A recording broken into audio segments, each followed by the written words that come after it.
ఇక social media మీద నిన్న ముఖ్యమంత్రి గారు నిన్ననో మొన్ననో వ్యాఖ్యలు చేసిందని చెప్పి నాకు చాలామంది మెసేజ్లు పెడుతున్నారు. అన్న మీరు దీని మీద మాట్లాడాలని చెప్పి చెప్తా ఉన్నారు.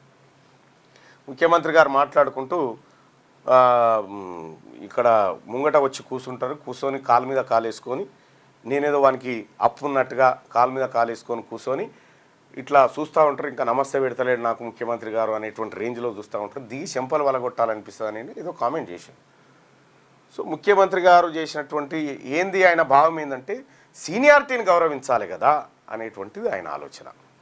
సీనియారిటీనే గౌరవించాలనుకుంటే ఉత్తమ్ కుమార్ రెడ్డి ముఖ్యమంత్రి కావాలి, నువ్వెందుకు అవుతావు మరి? కాకపోదు కదా. సీనియారిటీ రాజకీయాలలోకి తీసుకుంటే సీనియారిటీని కనుక ఇక్కడ తీసుకుంటే తుమ్మల నాగేశ్వరరావు లేకపోతే శ్రీధర్ బాబు లేకపోతే ఇటువంటి వాళ్ళు కావాలి కదా. మీరు ఎట్లా అవుతారు?